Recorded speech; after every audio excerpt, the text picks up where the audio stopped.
개념 27번 문제 가보도록 하겠습니다. 자, 개념 27번 문제, 그 다음에 28번, 29번에서는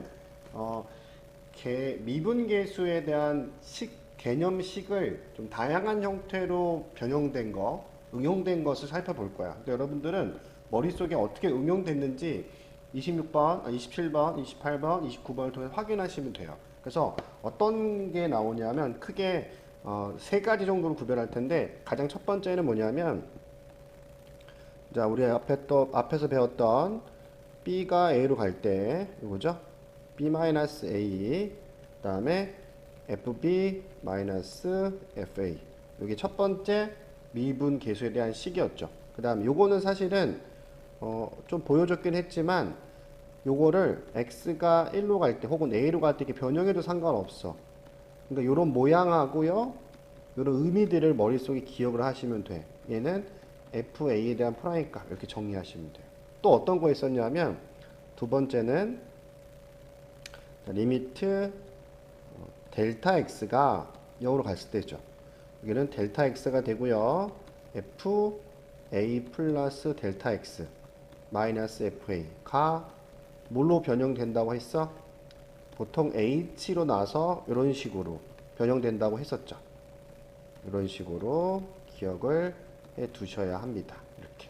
됐죠? 크게 두 가지, 그러니까 세 가지라고 선생님이 얘기하는 크게 두 가지. 사실은 첫 번째하고 요 같은 개념, 두 번째는 요 개념으로 이해하시고, 여기서 이제 로피탈 사용하는 것도 선생님이 할 텐데, 어쨌든 27, 28, 29번을 통해서는 이게 어떻게 변형되는지 지금부터 살펴보도록 할 거야. 알겠죠?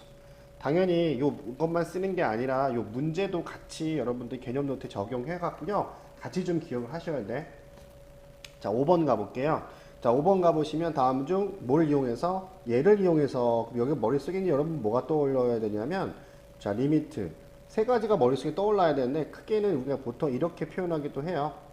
이렇게, 이런 식으로 A 더하기 H 마이너스 FA가 누구에 대한 프라임 값이다? A에 대한 프라임 값이다. 여기서 좀 여러분도 먼저 좀 기억해야 될 부분은 뭐냐면, 자, 다가가는 요 H가 여러분들이 똑같아야 돼. 알았지? 그러니까 마이너스는 마이너스로 똑같아야 되고요, 3배면 3배로 똑같아야 돼. 만약에 3, 3이 돼 있다고 한다면 여기도 3으로 양변에 곱하는데, 뭐 3, 3 곱하고 양변에 나눠도 똑같은 의미니까, 그지? 무슨 말이냐면 3H가 0으로 가나 H가 0으로 가나 어때? 이거 똑같은 놈이죠. 나눠봐야 똑같은 거니까, 그치? 그렇게 여러분들이 모양이 똑같다라고 좀 기록을 해 두시면 될 것 같아요.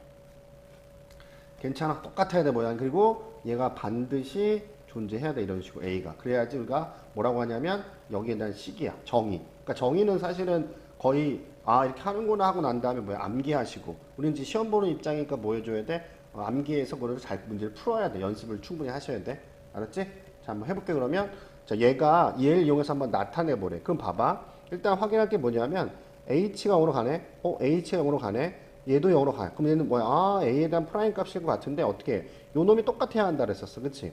그러니까 3H가 되면 여기서 3H가 돼야 돼. 그래서 이걸 어떻게 변형을 하냐면, 잘 기억해야 돼. 리미트 H가 0으로 가고요, 여기다가 무조건 이렇게 해주시고요, 여기다가 3H를 만드는 거야. 그치? 그러면 원래 내가 3H가 아니었잖아. 그치? 그러니까 3을 없애주고 원래 2는 뒤로 빼서 이렇게 만드는 거야. 그럼 전체식은 변함이 없잖아. 그치?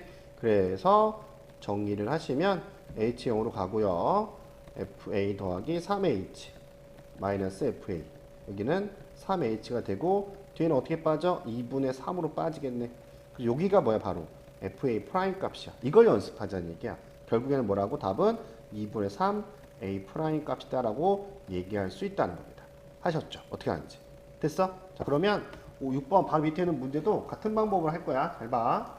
자, 이번에는 F2를 이용해서, 이것도 사실은 어떻게 표현할 수 있어?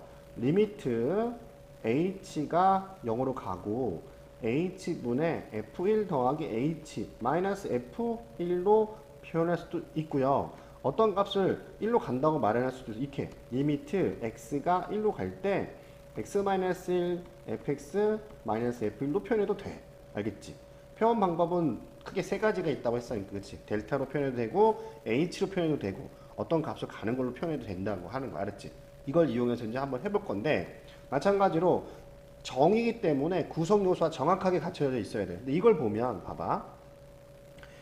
H라는 표현 썼는데 뭐가 없어? 여기에 바로 뭐가 있어야 돼, 그치? 좀 익숙하지 않죠? F1이 존재해야 돼. 있어, 없어? 없잖아. 없으니까 만들어줘야 돼. 자, 해볼게요, 한번 선생님이. 리미트 H가 0으로 가고 이렇게 해주시고요. 1 플러스 H 해주고 일부러 만드는 거야. 그럼 하나 더 했으니까 하나 뭐 하는 거야? 빼는 거야, 이렇게. 빼고 더하고. 이런 식으로. 되겠어? 그러고 난 다음에 이제 나눌 거야. 리미트 h가 이렇게 한 덩어리. 그래서 1 플러스 h 마이너스 1로 잡아주시고 그 다음 것도 리미트는 당연히 뭐가 돼? 분배가 되잖아, 그치? 이렇게 해갖고 요거 자리를 이렇게 나눠줄 겁니다. 이런 식으로. 괜찮죠? 그럼 봐봐. 자, 요거는 정의에서 딱 이건 F1이구나 알 수 있다는 거야, 그치? 문제는 그 다음 건데 잘 봐. 여기서 선생님이 뭐 강조했던 게 어떤 거야? 요게 마이너스 h면 얘도 마이너스 h. 어차피 얘는 똑같다고 그랬잖아, 그치? 그러니까 요 마이너스를 아래쪽으로 내리는 거야. 그럼 어떤 현상이 일어나는 거야? 자, 마이너스를 아래쪽으로 내리면서 곱하면 되지 뭐. 위아래다가, 그치? 마이너스 h가 되고 자리 바꿔줄게. 이렇게. 그래서 우리가 원했던 모양이 나와 안 나와? 나오죠. 이제 이게 뭐는 바로 F1이 되는 거야. 됐죠? 그러면 앞에도 F1이고 뒤도 F1 프라임이니까 두 배가 되는구나 라고 알 수 있다는 거죠. 그래서 답은 이렇게 나타날 수 있다는 거죠. 되겠어? 자, 정확하게 정의를 이용해서 문제를 푸는 거니까 좀 잘 좀 보시고 모르면 반복하시고 안 되면 선생님한테 가서 물어보시면 될 것 같아요. 됐죠? 다음 개념에서 비슷한 유형 한번 보도록 할게요.